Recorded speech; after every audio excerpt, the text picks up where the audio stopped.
narkotika gör att vi har en maktbalansskiftning.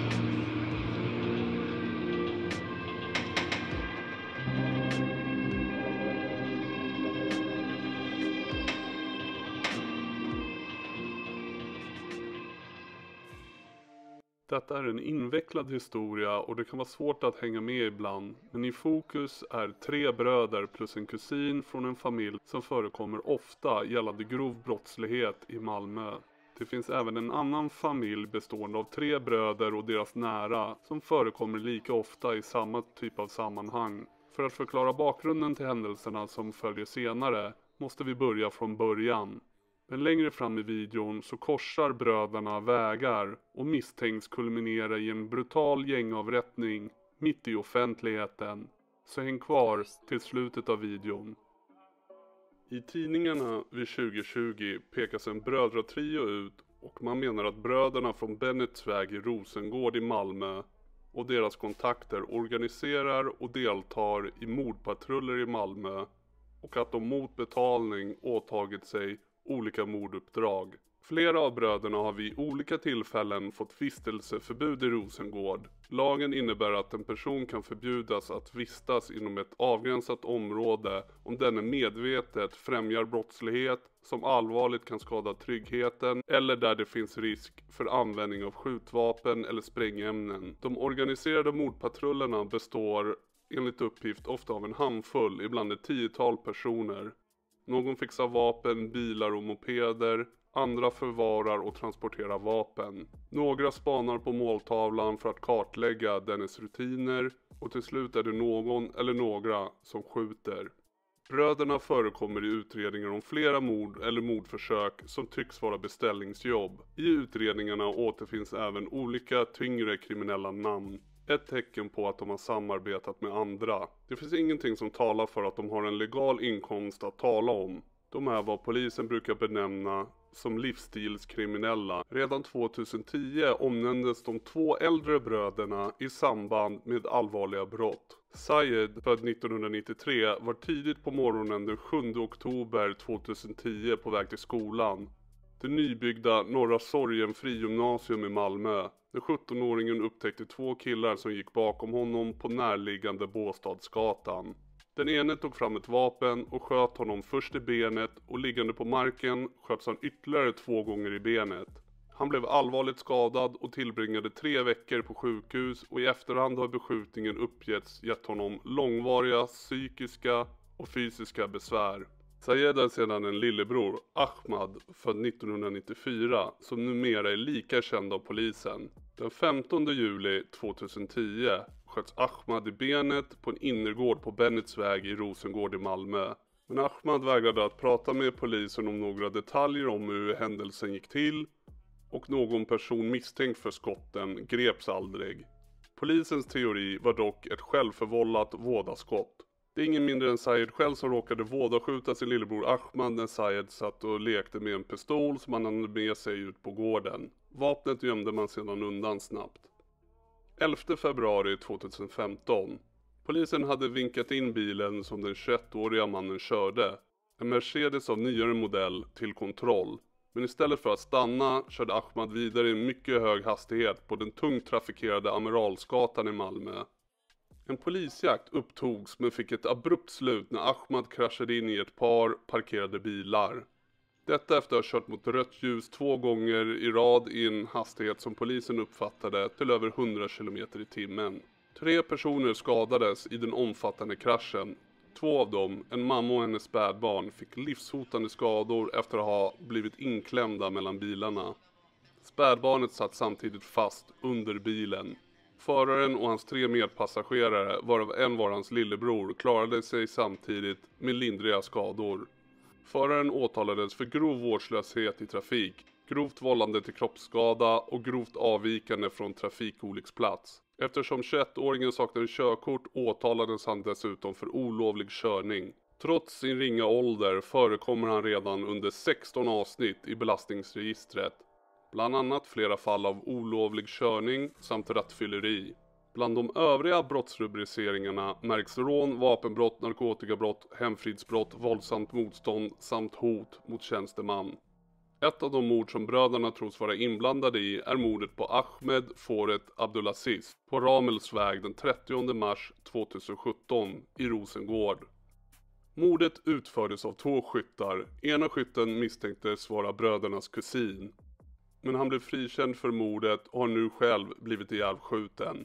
En annan man dömdes för mord till 18 års fängelse. 2 andra dömdes för medhjälp. Mohammed Hassan Abdelrada, vilket är Mason a.k.a. Desperados vän som goade honom. Han dömdes till 4 års fängelse och en annan man dömdes till 7 års fängelse. Men det har hela tiden stått klart att fler personer var inblandade i mordet på Foret. De 2 äldsta bröderna, Sayed och Ahmad, åtalades senare för medhjälp till mordet. De ska ha haft omfattande kontakter med de övriga gärningsmännen rörande planering och utförande av mordet. Kontakterna har bland annat rört var och hur mordet skulle genomföras, kartläggning av offret, såsom var han befann sig och skulle befinna sig vid vissa tidpunkter, samt införskaffande och hantering av hjälpmedel. Sayed friades i hovrätten, medan Ahmad friades i tingsrätten men dömdes i hovrätten till 2 års fängelse för medhjälp till mord då han anses ha hållit utkik efter Foret och förmedlat uppgifter om vapen som skulle användas vid mordet. Åtal väcktes också mot Malmöbo Salam El Patron Shebani som tidigare varit internationellt efterlyst för anstiftan till mord. Salam El Patron Shebani greps i Barcelona och utlämnades till Sverige där han dömdes för det här mordet och andra mord till livstidsfängelse. Ahmad figurerar också i utredningen om mordet på den 16-åriga Ahmed Obeid i januari 2017. 16-åringen och Ahmed Foret Abdulaziz befann sig i närheten av varandra vid brottsplatsen vid tiden för mordet. Foret och 16-åringen hade på sig en liknande jacka. Foret hade kommit till platsen för att träffa Ahmad. Men skytten tog uppenbarligen fel på måltavlan som var Foret och sköt ihjäl en helt oskyldig tonåring. Ahmad misstänktes och åtalades för medhjälp till mord för att ha försökt lura Foret till platsen för att bli mördad. Brödernas kusin var den misstänkta skytten, men fallet är olöst. Strax före mordet på 16-åriga Ahmed Obeid blev 23-åriga Foret kontaktad av en av bröderna. Han hörde av sig gång på gång för att bestämma träff med Foret och mötet skedde till slut på en restaurang på Bennetsväg in till mordplatsen. Efter de har ätit varsin hamburgare gick männen ut för att röka. Mindre än 1 minut senare bröt skottlossningen ut på den närliggande busshållplatsen. Foret sprang dit och hittade den svårt skadade 16-åringen. Han gav offret hjärt- och lungräddning, men pojkens liv gick inte att rädda, då han hade blivit skjuten med flera skott, bland annat i ansiktet. Dessutom ingår vid tillfället Ahmad en annan utredning om planerade mord tillsammans med män kopplade till alliansen i deras krig mot Los Suecos. Ahmad i detta fall förekommer som en misstänkt i ett fall tillsammans med en annan man, Niffe, som kopplas till alliansen. Medan Ahmads lillebror Isak senare misstänks ha försökt mörda Niffe då Niffes fru Carolina Kim mördades, tyder mycket på att bröderna arbetar åt vem som helst utan lojaliteter. De har uppenbart arbetat åt båda sidorna i Malmös och kanske Sveriges värsta gängkonflikt. I början av 2020 åtalades den yngsta av de 3 bröderna, Isak, för förberedelse till mord och grovt vapenbrott. Han ansågs ha tagit ett uppdrag att mörda en person i Limhamn.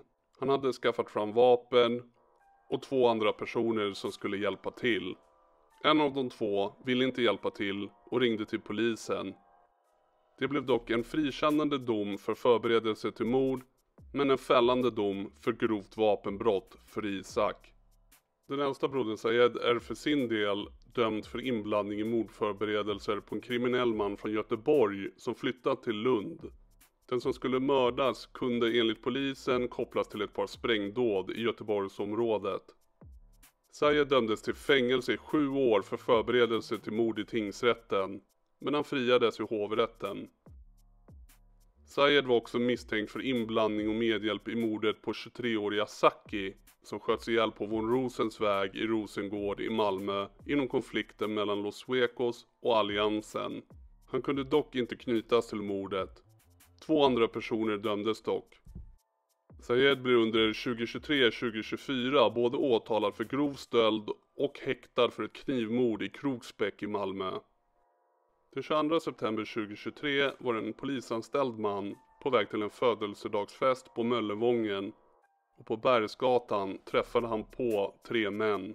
Ett möte som slutade med att hans armband och halsband i guld rycktes av honom. Tingsrätten tycker dock inte att den polisanställdes vittnesmål är trovärdigt. Den åtalade rånaren, Sayed, frias därför från misstankarna. Efter att ha suttit häktad en tid för knivmordet så släpps han och senare åtalas en annan man för mordet. 20 juni 2023. Vid klockan 22.50 på tisdagskvällen inkommer det flera samtal om skottlossning vid en ICA Maxi i Malmö.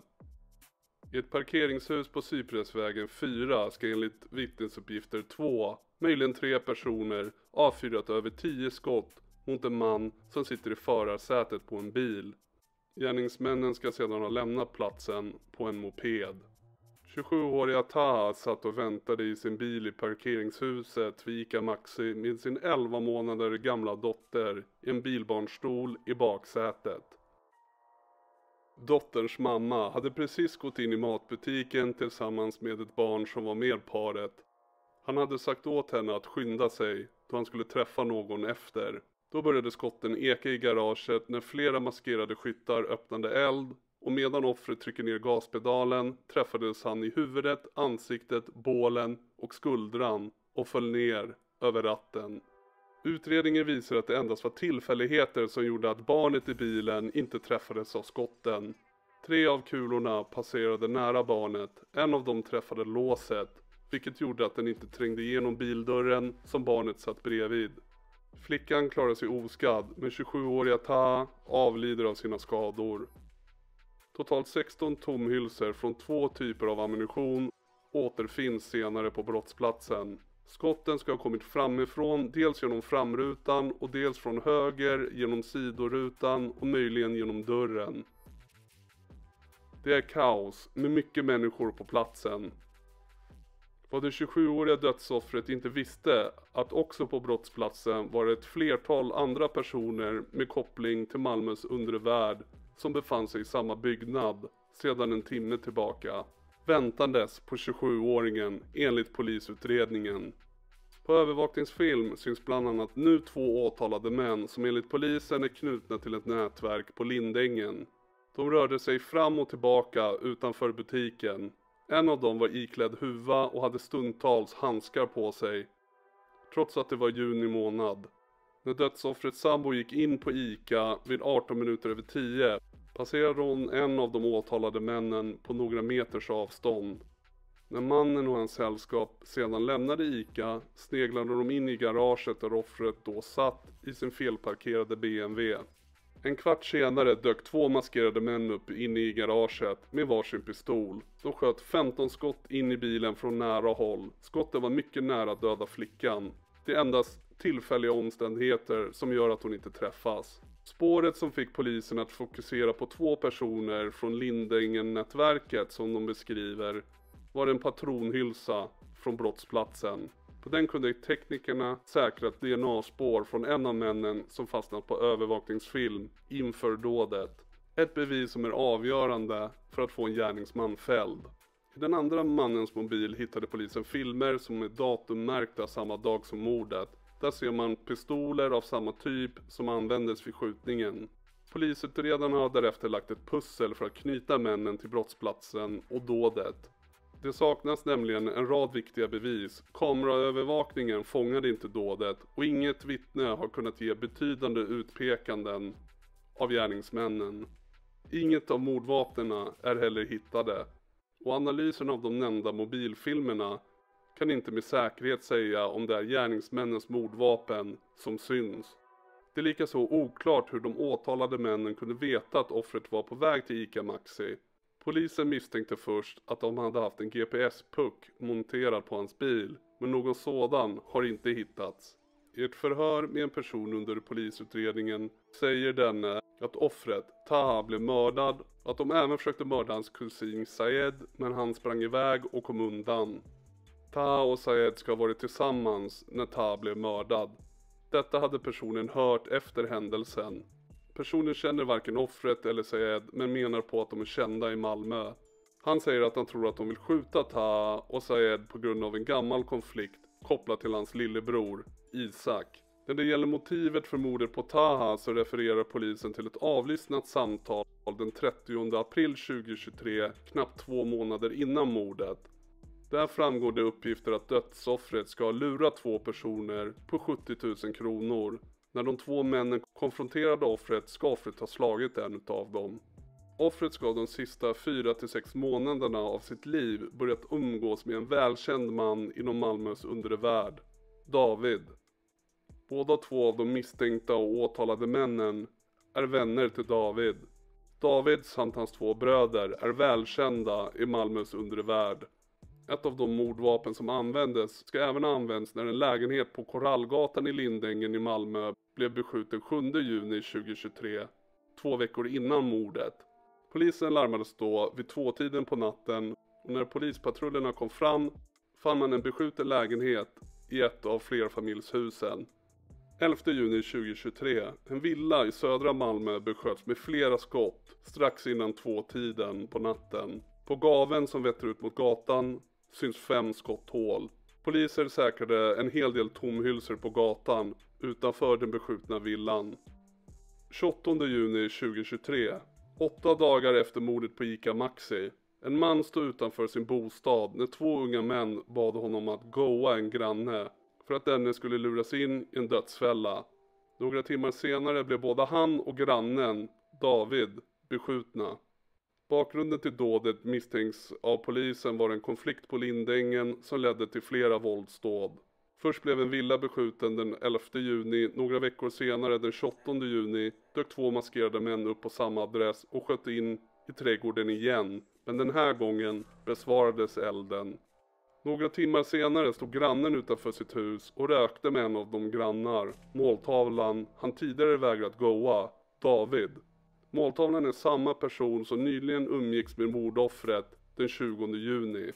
Vid det här tillfället dök 2 beväpnade män upp och avlossade flera skott.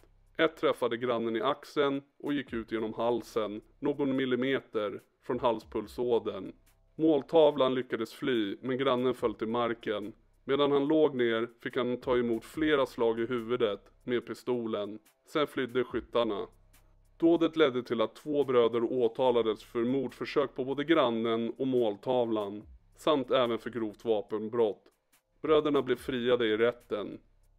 I krypterade chattar anses en av användarna som var måltavlan för skjutningen, David, prata om denna händelse med en annan person. I polisens utredning av den här händelsen framkommer det uppgifter på att mannen som skulle luras ut är David. Om detta är en hämndaktion för mordet 8 dagar tidigare på ICA Maxi eller tillhör någon annan konflikt är spekulation vid tillfället. De åtalade gällande mordet på ICA Maxi 20 juni är Omar, född 1994, och han är åtalad för mord och försök till mord. Omar misstänks för att tillsammans med andra uppsåtligen döda Taha genom att skjuta honom i flera skott med 2 skarpa pistoler och uppsåtligen försökt döda barnet som satt i en bilbarnstol i baksätet i bilen. 3 av kulorna har passerat nära målsäganden och en av kulorna träffat låsdetaljen som gjort att kulan inte perforerat dörren vid målsägande. Omars DNA hittades på en patronhylsa från brottsplatsen på ICA Maxi och även på en hylsa från en skjutning riktad mot en fastighet någon vecka innan mordet. Danny, född 1995, åtalas för grovt vapenbrott, medhjälp till mord och medhjälp till försök till mord. Danny misstänks för att tillhandahållet gärningsmännen mordvapnen och innan och efter mordet bland annat på Augustenborgsgatan uppsåtligen innehaft 3 skarpa pistoler. 2 utav dessa vapen har använts vid mordet på ICA Maxi. Den åtalade och misstänkta skytten på ICA Maxi, Omar, har redan åtalats i ett mål tillsammans med Jakob. Jakob är lillebror till David. David hade börjat umgås med det 27-åriga offret på ICA Maxi den sista tiden innan han mördades. Bröderna David och Jakob samt nu mordåtalade Danny åtalades tillsammans för ett grovt rån 2022. På övervakningsfilmer från ICA Maxi på mordkvällen kan man se de nu 2 åtalade männen umgås med flera andra män, bland annat Davids lillebror Jakob. Omar och Jakob åtalades för brott mot lagen om brandfarliga och explosiva varor, grovt brott, då de den 28 juni 2023 på Sufflörgatan gemensamt innehaft en skarp handgranat. Jakob uppmärksammades redan om 15 år gammal i februari 2017 när en vaktmästare sköts vid Pildammsparken i Malmö bakifrån när han var ute och halkbekämpade natten mot onsdag. Vaktmästaren blev träffad med minst 4 skott bakifrån. En kula träffade i foten, en i ett ben, en träffade honom i ryggen och en kula träffade honom i huvudet. Vaktmästaren fick allvarliga skador men överlevde mirakulöst. Jakob dömdes för mordförsök till 3 års sluten ungdomsvård. Spola fram till november 2018 och den då 17-åriga Jakob rymde från sitt slutna ungdomshem i Sundbo i Fagersta.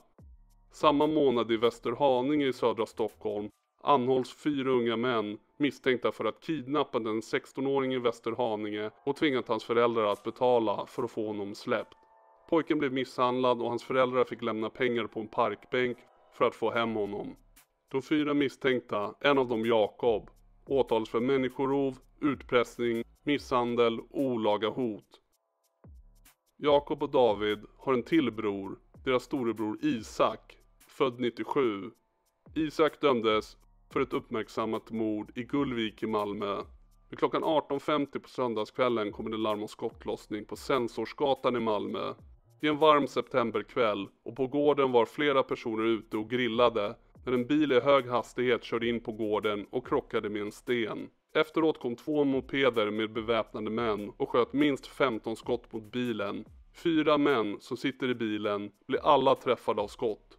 Det ska ha varit minst 3 skyttar och efter mordet hittade polisen 28 tomhylsor och en patron på brottsplatsen. Mördarna använde pistol men också en automatkarbin. 19-åringen Ahmetto som satt i främre passagerarsätet träffades av flera skott och avled av sina skador. 19-åringens 3 vänner träffades också och fick svåra skador, men samtliga av dessa överlevde skjutningen. Gärningsmännen hade jagat bilen under en sträcka och hann ikapp när bilen krockade med en sten. Då hade ingen av passagerarna i bilen möjlighet att fly från skotten. Till slut åtalades och fälldes Isak för mord i 1 fall och försök till mord i 3 fall. Isak var 19 år vid brottet och med beaktande av hans ålder dömdes han till 11 års fängelse i hovrätten. Bevisningen i målet har till stor del bestått av vittnesiakttagelser och övervakningsfilmer av gärningsmännen, deras klädsel och de skotrar som gärningsmännen använde sig för att ta sig till och från mordplatsen. DNA från den åtalade Isak som påträffades på en avfyrad patronhylsa var ett avgörande bevis för att tingsrätten skulle finna det ställt bortom rimligt tvivel att den åtalade var en av gärningsmännen vid skjutningen. Trots sin låga ålder har Isak redan varit uppmärksammad av poliser under en lång följd av år och dömd för grova brott vid det här tillfället. I slutet av 2024 döms Sayed till 10 månaders fängelse för bland annat misshandel av sin flickvän och rattfylleri. Från första stund var flickvännen tydlig med att hon inte ville polisanmäla pojkvännen, än mindre medverka i förhör. Detta på grund av 31-åringens och hans anhörigas våldskapital. Flickvännen fick både revbensfrakturer och hjärnskakning och hela misshandeln fångades på övervakningsfilm. Bara tiden kommer utvisa hur denna tragiska historia utvecklar sig.